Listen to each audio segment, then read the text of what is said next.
afternoon. Raakesh Natraj? Yes, sir. Yes. So Natraj, what is your, you live in Delhi? I live in Delhi right now, sir. So, you are working here or? I'm working here, so I work with the Indian Express. Indian Express. Okay. Can you tell us a little bit about yourself? I'm from Madurai, sir. I did my engineering, and after that I did my MBA at IIM Lucknow. And then I did a course in journalism. After that I've been a journalist for the last 6 years. And I cover sports, and I also cover economics for the editorial section. And lastly, I've been assigned to cover the telecom beat last week. Okay. So that's why you have taken economics as a subject, is it? My option is economics. So you did MBA and then BE, MBA, and then took economics. And journalism, sir. No, the subject in the IAS, civil service exam. I had a background in economics during my MBA. Is this your first time? Yes, this is my first exam. That's lovely. Now,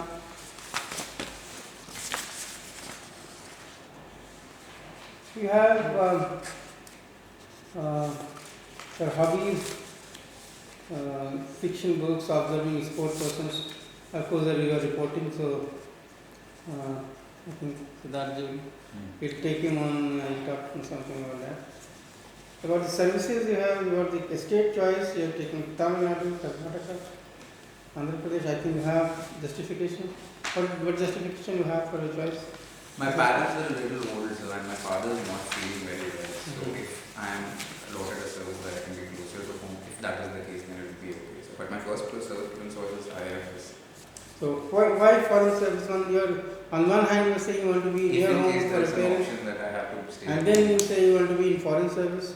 My first preference is IFS because I think if and when India is fulfilling its potential as a superpower, so the way we engage with different countries is going to expand. Apart from our traditional ways of engagement, we also have things like climate diplomacy, we have energy diplomacy, and so on. We have different things, so I think it will be a very promising and challenging field to work in. Okay.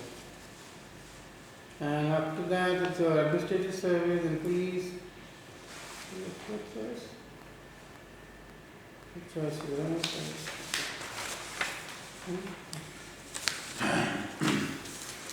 Raakesh, Yes, sir. now in the light of a lot of changing scenarios, how will you go to define industrialization? Industrialization.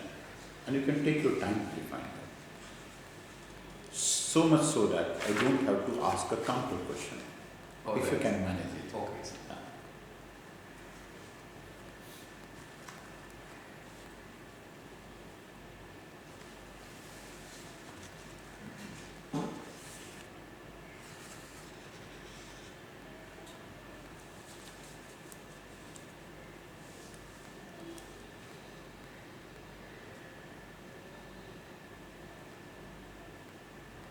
I think industrialization can be measured with a couple of parameters, broad parameters. One of it is the ability of the industrial sector to drive the growth of GDP. No, I have to ask a question. That is what I was trying to prevent. Okay. So, the ability of the industrial sector is coaching industry. IIT is that industry? Is that Coaching for IIT, you mean, sir? Is it part of industry? I would say it's a part of the service. Yes, but why not? Film industry can be industry, so it can be also be industry. Service industry. It's not we industrialization, we don't want to be always talking about manufacturing. I suppose there is some kind of an overlap between services and manufacturing, especially with construction, for example, or even transport. Yes, that's right. Services can be, quinary services can be, quaternary services can be, right? If you are going to be giving some type of executive decision-making facility to a person, whereby with the help of your advice, he can go on to make a big fortune out of it, people like that go to form a part of an industry. Yes. So, industrialization, whatever it is, parameters, can there be really some parameter? Now, having said that, let's redefine it once again. So, service industry is a part of industry, coaching industry is a part of industry. So, you have IIT coaching industry and then you have civil services coaching. Is that civil services coaching industry? Compare both of them. The The IIT, civil services coaching, right. is that industry? And IIT, that is industry, definitely. But is it that civil services industry? If not, why not? If yes, why yes? Traditionally, I think the definitions of industry were oriented along the lines of manufacturing. But I suppose there is also a need to expand the definition of industry to include. We are talking about a Western perspective of industry. Yeah, or the traditional We are talking definition. about universal perspective. Correct. Was it that India was industrialized on the eve of the British making their? No. Yes, it was. It was. Or at least I would suppose that the industrialization happened in pockets. And the It was. industrialization It is was still not happening in broad-based. pockets. It is still. Because that is the concept of industrial agglomeration. That is how you go on to allow economies of scale and economies of agglomeration to work. If you do not go on to allow economies of agglomeration, then in Tamil Nadu, just think of it, Valluvar, Chirperambadur, then Irunguntakatai, and then Marai Malai Nagar. All of these places, how is it that they would have developed as a hub of sorts? Right? They are all dependent to some extent in Tuticorin, Salem, and so on. Same is the case with Mumbai. So you have Mumbai, Pimpri, Pune, Nasik, Akola, Dhule, Amaravati, all of those places that go on to be part of a single industrial agglomeration. Because it is in industrial agglomeration that the output from one goes on to become input to another, and that is the way that they are going to behave like a system in such a manner that any input to one of these components goes on to bring about a complete change in the entire of the system. Right? So we come back to the same thing. All right. Right? And you are a management graduate, I mean, we're going to be expecting some more amount of an input, and that's the way we're going to be evolving it here. Your process of the entire process of evolution of the concept of industrialization is going to matter more than the real definition of it. So, redefine it. When I say India was industrialized when the British came, India was industrialized in its own manner. So you had handicraft industry, you had someone manufacturing cloth, you had someone who was manufacturing maybe certain things in a decentralized manner. But then decentralized manufacturing is also a part of industry. So if I am allowed to, Yes, you are allowed. change the definition, I would suppose the ability to scale up and the ability to interlink with other, the agriculture, for example. You are still and missing the services. basics. But you haven't answered the other question. That is, we talked about coaching. Is it that civil services coaching then just The products of the coaching industry, the students who avail of this service, when they eventually become a part of the system and they are in the capacity to make decisions, then I guess they are in a way involved. Is there any in the regulation? Is there any regulation of this coaching industry? regulation? Is there any type of a judgment or a value judgment about a person who goes to be taking classes for civil services? In IT you have it. In IT you have it. But who are the people? What are their credentials who are going to be picking up classes and who are going to be so-called coaching the people who are applying for civil services? Now, the moment I define it, that will go on to mean demeaning you. Right? And that will go on to mean also that you're going to lose on marks. In the sense, I suppose some of it also has to do with the fact that there is a lot of choice with the customers with respect to coaching institutes. So I have to define it now. Industrialization is a process of value addition to resources, to talent, to your attitude, to a technology in a value added manner, on a scalable basis, in an institutionalized and organized manner, so as to attain economies of scale and agglomeration. That is industrialization. it's a very comprehensive definition. So I think Right? that It's is- a value addition. Right? Now you are a sports person. I mean, in a sense, you have to be a heart of a sportsman, otherwise you can't go to. I also play a few sports. Right. So you have seen the resurgence of Martina Hingis. Okay? What goes on to make you think that she has again come back after a good amount of burnout that she went on to experience after being number one for a good amount of a time in professional tennis? There are a couple of reasons, I think. Observation. We are talking about observation. And why is it that Monica Seles went into fade out? The first thing with, can I answer the Hingis Yes, part first? yes, sir. Yes. With Hingis, when she started very young, which means that when she burnt out, if you compare a traditional athlete, she was still very young when she got her, which means that she had sufficient number of years if in case she wanted to take a break and come back. Unlike people who start a little later, maybe they would not have had that option.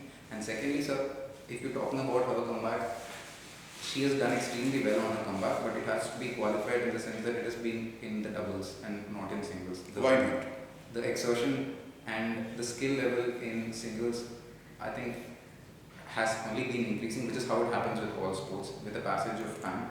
But then she has been much more younger than that of Serena Williams.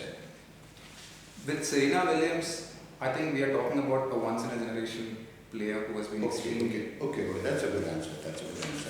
Right? And any so in a sense that you're going to find that none of these players are going to be matching it. Maria Sharapova had been in modeling as well, in designing as well. She's playing tennis as well. Off and on, she goes on to be near to number one as well. So, what exactly is the psyche of Maria Sharapova that way? Is it that she is still a tennis player, or she is using tennis as a facade to market herself for the purpose of getting endorsements? Sharapova, like you said, has had a very successful career outside the sport too. But I don't think that can take anything away from her being a sports person, because she's one of the very few women tennis players who has won all 4 Grand Slams. And that is a very big achievement. And whatever she does beyond sports cannot still take away from what she did here. So, but she's still continuing. She's multi-talented. And she's also still in the top 4, top 5 consistently. So I don't think that because she has been involved in a lot of non-sport stuff, it has not been affecting her sport in a very drastic manner, I would say. Since Amritraj, why is it not we have been able to produce any big server? Amritraj, since Vijay Amritraj, because at that point of time used to be ABC of tennis, Amritraj, Bogue and Connors. Now we don't have any big server. I mean, we don't have any tennis player who can go to match it. Leander Pace is not known for his server. And like Mark Phillips, Andy Roddick and so on. And all of them have been big servers. And if you're going to take into account Guran Ivanisevic or even any of these Yugoslav players, they have been very, very big servers. Why is it that we are not able to produce that? The traditional reasons are, and one which I disagree, is that people generally say that the Indians do not have the physique for a big serve because the big servers are supposed to be big in size. But I do not agree with it. Amritraj? Exactly, sir. So there are enough exceptions to discredit that. I think one of the main reasons what people who are growing up in India is that they play a lot on clay courts, and clay courts do not give you so much value for your serve, in the sense that it is more on a rally-based game where you stay. Now, going by logic, we should be a much better baseline player then. And tennis has now shifted towards baseline rather than serve and volley game. And the direction in which tennis has shifted, so even with baseline, it is not pure baseline, but it is power baseline. That's like right. Ability to hit the winner from baseline, from anywhere on the baseline. That's a good answer. Well, tell me something, you must be aware of Lord Ayyappan. Sorry, sir. Lord Ayyappan. Yes, sir. Where his temple is situated? Guruvayur, sir. Guruvayur. Can you tell me some history about Lord Ayyappan? I just know one story about this, and this is something that my mother told me, so I'm not sure about the historical authenticity of the story. So this came as a story to me, that I think it was Hanuman who was carrying a statue of the Lord, and the instruction that was given to him was that he could not place the statue down. He should not place the statue down, and if he did, he would not be able to move it again. But by some quirk of it, during that journey, he placed it down, and where he did was Guruvayur right now. You are confusing, this story belongs to some other temple. Okay. The basic concept of Lord Ayyappan is that he is a son of, he is the son of Lord Vishnu and Lord Shankar. Okay.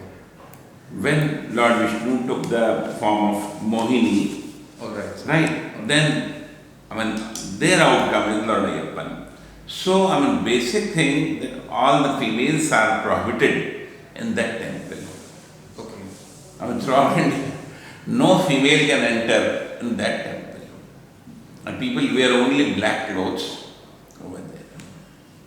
This is one thing. And the second thing, when your CV shows that you are interested in English literature also. I was a part of the English Literary Society. So. Okay. So, do you remember any classics, poets or romanticism or this thing? I did not learn literature in the traditional manner since in academics. I just picked up whatever I felt I liked. Mm-hmm. I liked Emily Dickinson's poems. Pardon? Emily Dickinson's poems. Okay. And I have read a few plays of Shakespeare's, but not many. I've read King Lear and Macbeth. Mm-hmm. And as far as I've read a couple of Tamil classics, but nothing major. The English Literary Society is named that way, sir, but we were primarily involved with quizzing and bringing out the magazine. Tamil literature. No, English, sir. Mm-hmm. Bringing out the college magazine, quizzing, and we were also involved in preparing students for interviews, campus interviews, because a lot of them said that they faced trouble in terms of speaking continuously in English. So we tried to prepare a platform where they were a little better than. I am one of the candidates who lives if India dies and who dies if India lives, but I couldn't get the answer. I hope you can explain it. Can I take a few minutes? Sure.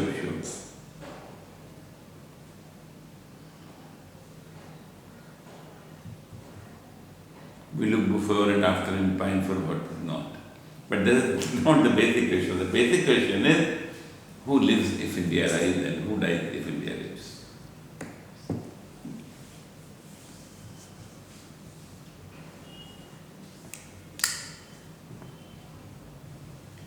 I think India from the beginning has been a very a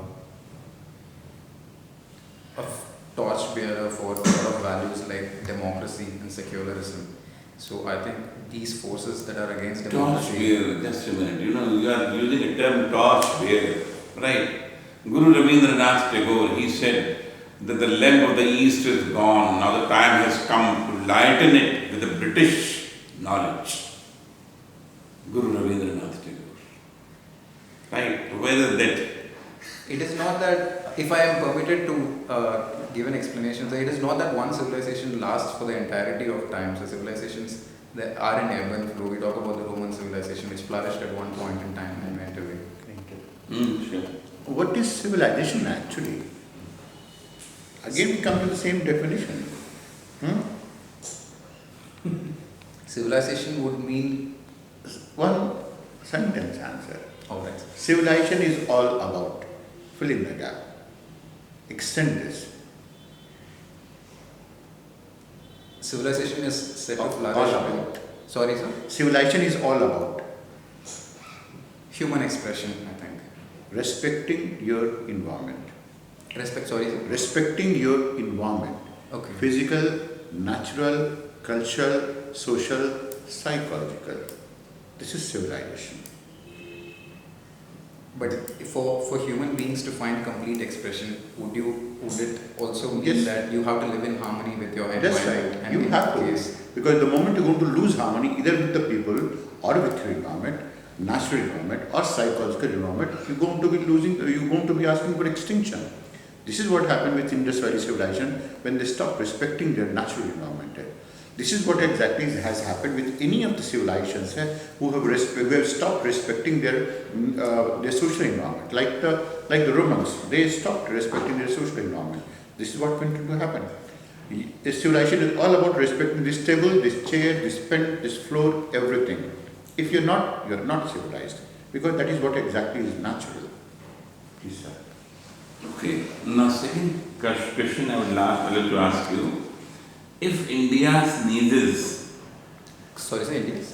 when India sneezes, Yes. entire continent catches cold. The entire Asian continent, you mean? Yeah, of course. Alright, sir.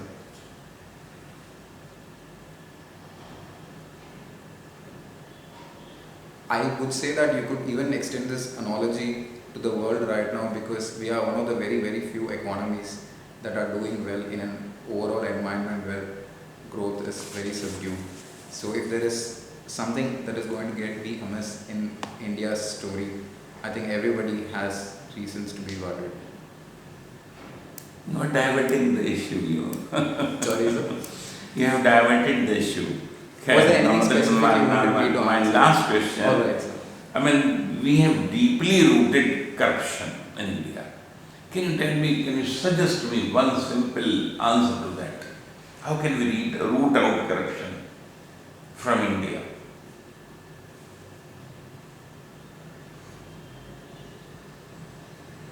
We need to put in structures where accountability and transparency are paramount. Further, And there has to be an attitudinal change where we do not think that we can live with corruption. my corruption, there should be gross nationalism. Sorry, sir. Gross nationalism, deep rooted into our veins. Only that this corruption can be rooted out. Otherwise not. Right?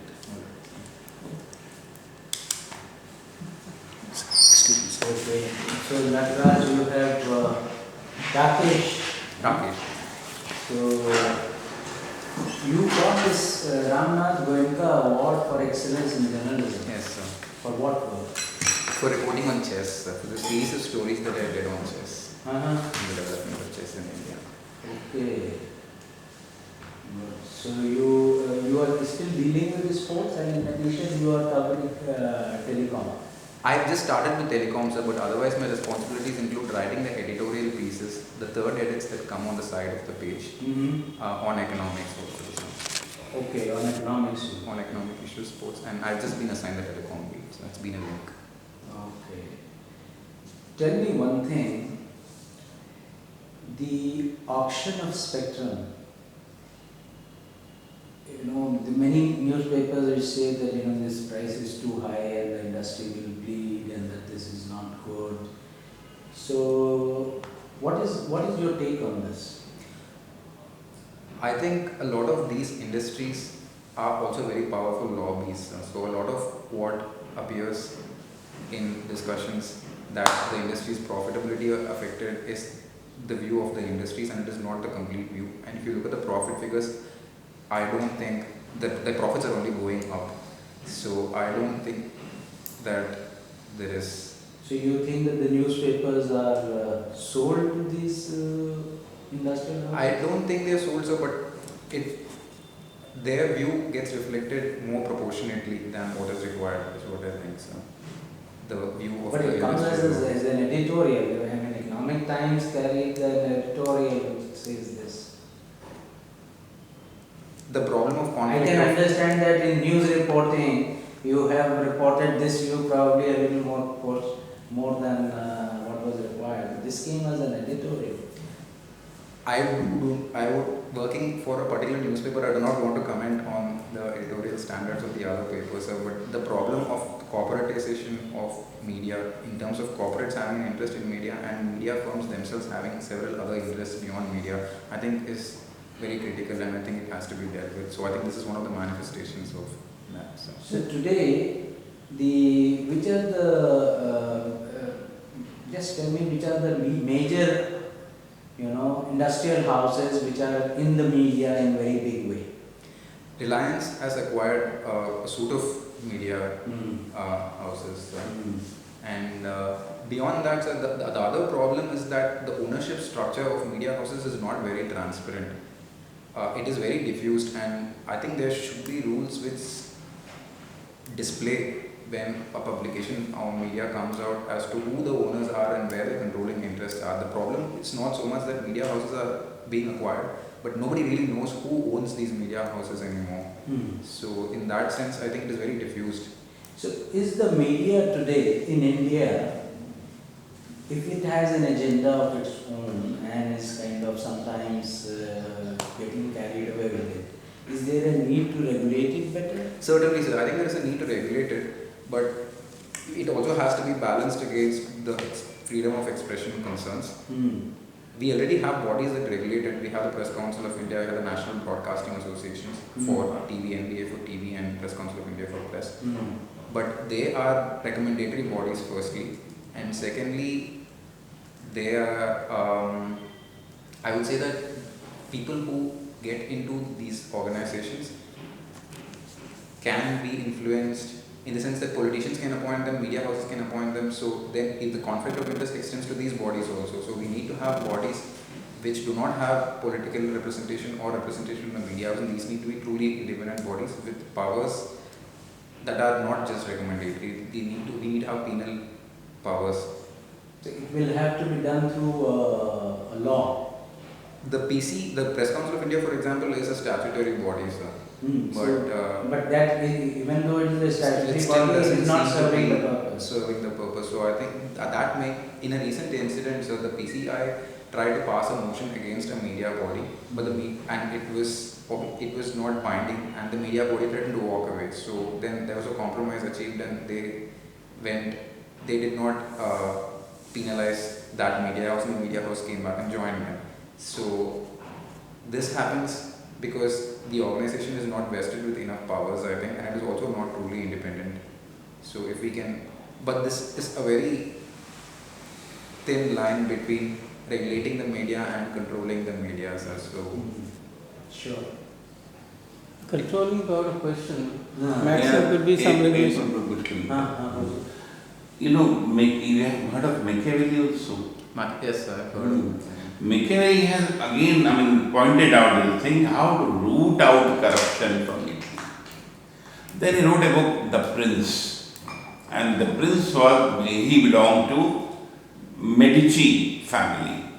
Then he has said, a true prince, real monarch would be that, and the best monarch would be that, a bastard son of a bastard father.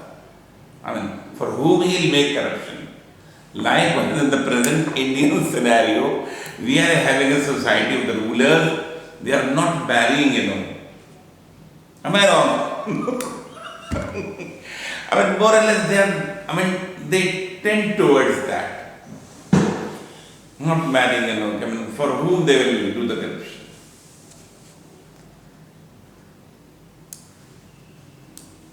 That certainly answers one part of the question in the sense that there is power flows through dynasties, and there is this imperative to keep things for your family and keep that lineage going.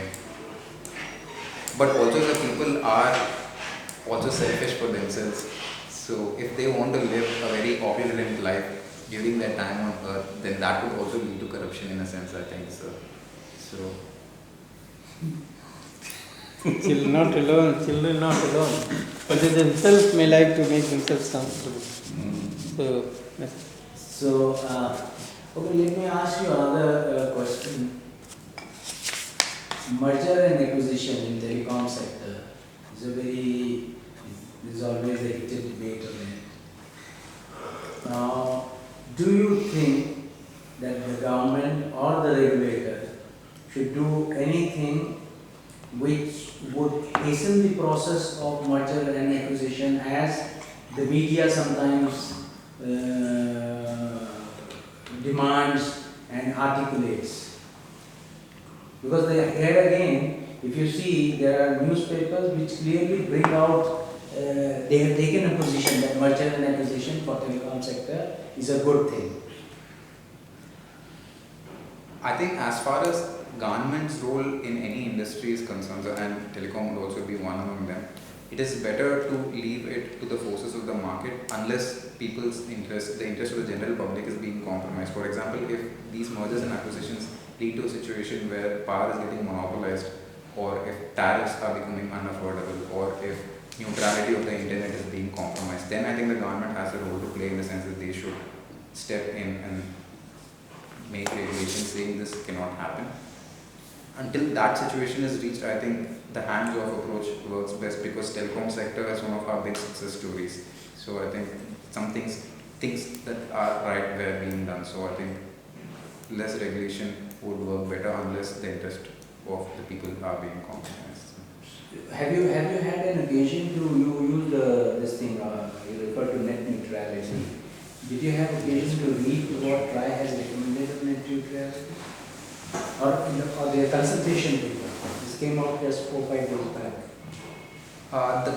They have set out 20 questions in the consultation paper, and they have requested responses. But the overall tone of the paper and the paper acknowledges the fact that the industry has maybe the industry has stopped from expanding capacity because of the amount invested in the auctions, and in trying to get money back, in trying to improve their cash flow, what they are trying to do is trying to come up with schemes like Airtel Zero and Internet.org, where it is not the people that pay for the services, but it is the applications and the website providers that pay them money. The debate is that this proponents of net neutrality say that this violates, this is creating a playing field where smaller firms cannot compete with bigger firms in terms of access. So the paper invites views on all of this, but the statements of TRAI and the statements of the Department of Telecom seem to suggest that they are completely in favor of net neutrality.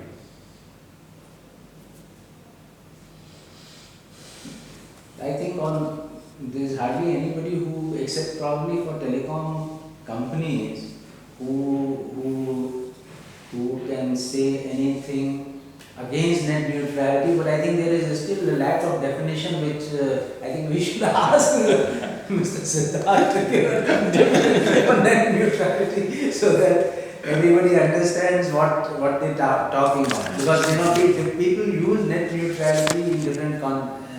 Precisely, so, and the companies Airtel and Facebook come out with statements saying we are in support of net neutrality and our products do not violate free internet spirit. So everybody seems to agree that they are in favor of net neutrality, but it nobody means different things to different people. So that is how it is. Good. So anyway, I think you are you have taken as your subject. Which one did you? Economics. Oh, you offered economics as a. So that was the reason we began with industrialization, sir. Yes. Okay. So, you made a statement while talking about net neutrality. The thinking is that because the auction, the money has to be recovered from somewhere. And I think D. Raja was also making one statement once that it is because of allocation, not auction, that 2G has spread so fast. If you see Anil Bajaj's recent book, have you seen? No, sir. He has written precisely on this, that it spread so fast because it was cheap, it was affordable, and in every house there are now only 2 or 3 telephones, mobile phones. And now when you auction, he said if you 3G you auctioned, 3G growth will not be there. And this is what is happening now.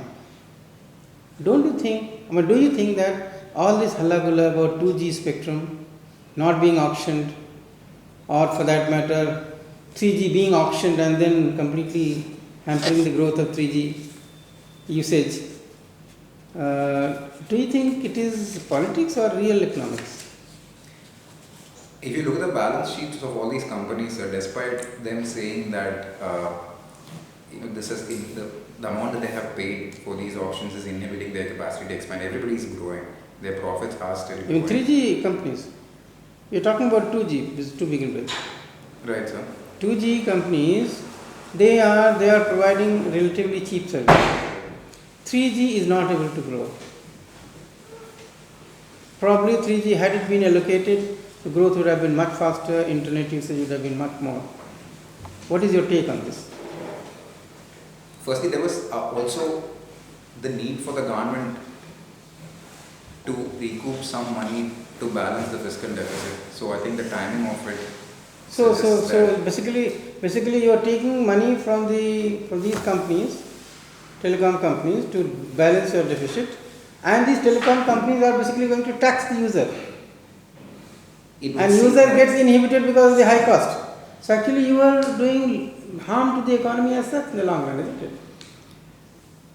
But the fact, this may have been one of the reasons why the spectrum was auctioned. And secondly, sir, with allocation, then problems start coming in the sense, how do you allocate? Which is the right way to allocate? You cannot allocate with the first come, first served. The last 15 years they have allocated earlier. Last 15 years they have allocated. Why did you have problem in the last allocations? Because these are seen as common resources that have to be paid for. So who will pay? Public? I think one of the ways where we can avoid this conundrum is that if the government, instead of the whole debate on net neutrality, for example, so it comes from a very corporate profit or even an urban context. But if you really think about it, sir, I think the government of India can afford to be net non-neutral. You have a base of 800 million people that are connected to the mobile networks. And if the government can be non-neutral in the sense that it is not discriminating against the private players, but if there are government applications that can be sent through phones, for example, something like passport applications or information that helps farmers, for example, if we can use this network to provide these kinds of... You mean you discriminatory basis? Positive discriminatory basis. Positive discriminatory basis. I think that would be a solution. Well, there will be small businesses to grow, they may need the internet, they may need to modernize. Basically, once you start discrimination, you will have to have a big department of IT, like IT, to control that. So why are you entering into that area? But I think it is not that this is something... And no country has done it. Has any country done it? Because I think India's situation is very unique. It's not that I am completely in favor of this, but I think that this should be a part of the debate, but this generally doesn't get talked about. So basically your point, if I may just stress up, what you are trying to say is that like in the constitution, while right to equality is enshrined, it is in a way equality among equal. It creates some classification, and within that classification you have to treat everybody equal, and you are saying that maybe net neutrality will have to devise something similar. Is this? I suppose so, sir. And also, sir, even when we are talking about equality in the constitution, we also have provisions where the government can discriminate positively. So, but again, sir, this is not a proffered solution, but this is something that can be debated. D. Raja's argument was that since it was an allocation and it was done for the last so many governments, including the BJP government, is done by the UPA. This was all allocation was done. It was not auction. Some people had suggested auction, but it went on allocations, isn't it? Now here in 3G you made allocation. No, you made auction. You made auction. Now you are worried that now this money which these fellows paid to the government, they are going to recover from the people. So that they don't recover from the people, you are trying to devise other methods which is going to have real other serious issues, isn't it? So don't you think Raja was not all that wrong? He might have done only some procedural mistakes, and on this the whole halla gulla was created. Firstly, sir, I think there were a lot of irregularities in how this allocation was done in the first place. Right in the beginning or last one? I don't know about the beginning parts of it. The allocation last one. So last one could have been rejected. You could have had it but the process of allocation itself opens itself up, I think, to discretionary exhibition of power, which a transparent auction will, I think, circumvent. So that means you are basically trying to tax the people by trying to be transparent, isn't it? Even allocation process can be transparent. But why can't the allocation process be transparent? So if we are talking about a natural resource, what is the fair value for the natural resource is taking from the people. Industrialist, look, whatever money you take from the industrialist, he is going to take it from somewhere else. He is going to tax the people for that. He is not a philanthropist. He will not give money from his own pocket. Like coal, you have 4 lakh crores. Now where this money will come from? Businessman will not give from his pocket. He will take it from the people, from the consumer. So I think there are two ways in which we can deal with it. So the first one is that the government has to step in when it feels that the prices of the services are becoming unaffordable, or if they cross a threshold limit. Maybe we can step in. And so that means you have to define threshold limit. That means you accept the prices are going to go up. That means you are accepting that people will be taxed. So that one government has not taxed the public at all, and public was crying that these fellows have done something wrong, which means they were just crying why you are not taxing us. Don't you think it was misplaced? But secondly, sir, the money that the government procures from the auction, and we talk about it plugging into the fiscal deficit, but this is also money that the government can spend to on foreign tours of his ministers. Hopefully, in infrastructure and on foreign tours of ministers also. Crowd and private investment is the way it should go, I suppose. Anyway, so that is the controversial part of it. But there is, if you read Mr. Anil Bajaj's book, he has given very graphically, he has defined how allocation in certain areas which have the potential to grow but are not growing because people don't know about it and all those issues are there. It is always advisable to do allocation. Okay. And allocation here, people are the beneficiaries of the main resource. It is not the industrialist, because the industrialist, if you tax him, he'll tax somebody else. So he is not taking free. Whatever he is doing. But if you tax him, he is going to tax the user. So actually, this argument is wrong that natural resource they should not get it free. They are not getting it free. They are just using it. You had regulators, you had telecom regulator to fix the price. Like in coal, you had the power regulator who fixes the price. So you can tax him, you can really fix him there. You need not allow him to have more profit. So I think it's a circular argument. Anyways, now here we are talking about the Make in India. There is a campaign Making India. Okay. Now, if in India situation is, law and order situation is not good, things are bad, there are rapes, there are other crime situation is bad, do you think any industrialist from outside will come and put in his money and manufacture here?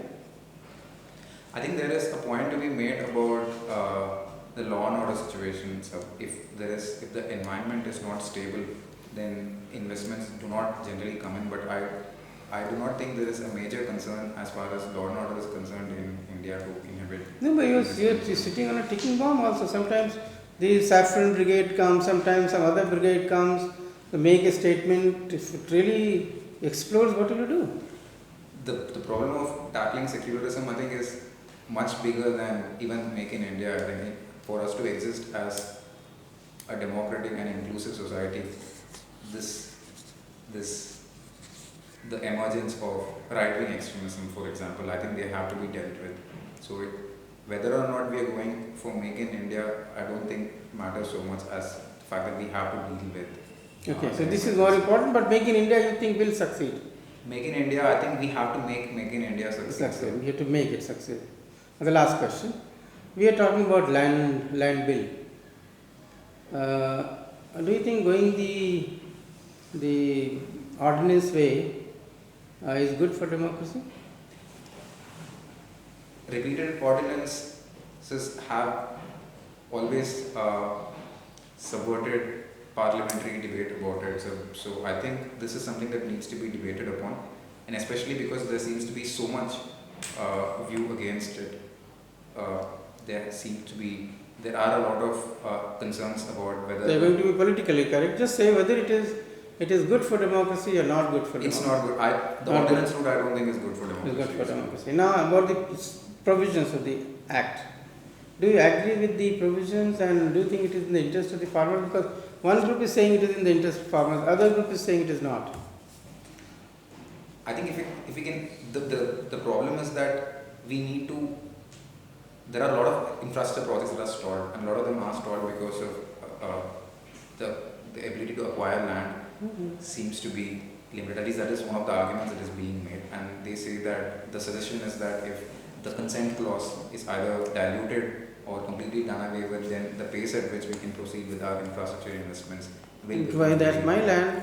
That is one view. The other view is that if we go the clause that is being debated is that if for certain projects we can do away with the consent clause, and the definition of these projects seem to be very generic, or they seem to be very vague, so that they can include any and all projects. Exactly. So that I think needs to be very, very clearly specified regarding what projects we need to do and what projects. And in any case, I think we are a democratic society, so consent is something that we need to get.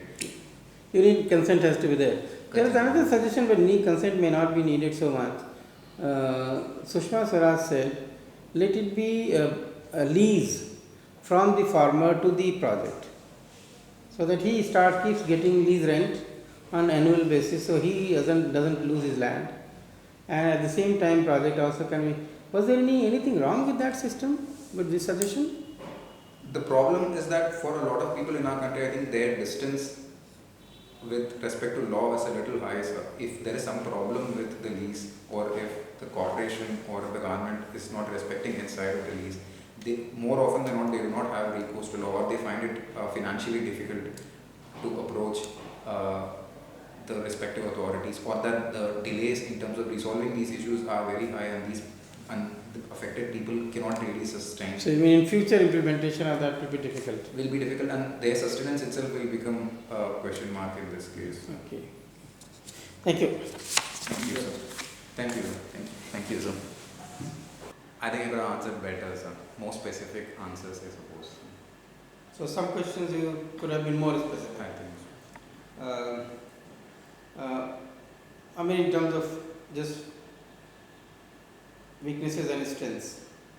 Can you spell out 1 or 2, 1, 2, 3, 4? I think as far as strengths go, sir, I think in some topics I am fairly confident in the sense that I know that with sports, for example, I've done sports for a long time, and I'm fairly confident about answering questions on sports. And economics, I've done a little bit of economics in the sense that some of the editorial content I used to write. But You have telecom taken a is, subject as economics, haven't you? yes, sir. Yeah. In terms of the editorial stuff that we generally write are more day-to-day issues than very detailed economic issues. Telecom is something that I've just started, so it's been like a week since I've started doing telecom. So my I knowledge suggest about you telecom read the is- Anil Badal's work. I suppose. Because this is your covering telecom. Correct. If you mention it in the interview, they might ask something. Mm-hmm. So that's really good. Recently it has come out, 15, 20 days back. But by and large, you were balanced. On telecom, you were balanced. Because your views, board may agree, may not agree, that doesn't matter. Especially in areas which are very, controversial and contentious. But what is important is the logic, the process by which you come to those views. I think you were all right. Yes, right. And just a word of caution, because in journalism, those journalists, I have seen people interacting. They interact with secretaries, ministers. They tend to take a different wavelength, develop different wavelength. Because these ministers, they know that you have to, if they annoy you, you are going to write against them or something, you will not cover them properly. So their relation is different. Here, board is giver. They are going to give you marks. So therefore, you should not be over frank or show anywhere trying to show that kind of thing. You should So not that- show familiarity. Whereas, as a pressman, you can, even if you are interacting with the secretary, you can be very familiar with him because, the secretary would be still, वो आपके कंधे पे भी हाथ रख लेगा, सब वैसे but here, लेकिन familiarity नहीं होना चाहिए. You should always be differential towards the board. All right. so that is one. Secondly, your postures should be overconfident or something because of because of your background of journalism. I am saying these things. All right, sir. Because generally, because of the profession, people capture a habit, and that might Just sit straight. Just sit straight. Don't want to put your power straight. That's a better posture. Because that goes into show that you are attentive. Right.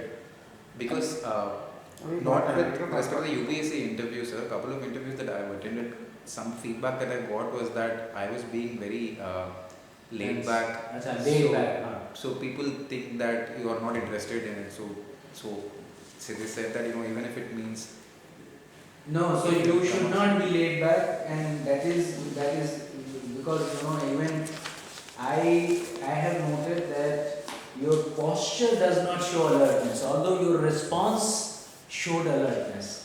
So there was something laid back in your posture. So But not in your response. it is always and not in your response. So if you slightly come forward, then that indicates that I'm interested in what you are saying. That's the body language. If I lean towards you, I can afford to actually lean back. So I think that is what you need to do. Alertness and your press, your dress should be duly pressed. Alright, sir. no wrinkles on that. It was because a new shirt he got it and he wore it today itself. And I've been sitting for 3 hours outside. So The wrinkles didn't come this year. But then you will go to appreciate I think the Siddhartha, Sir, hats off to you.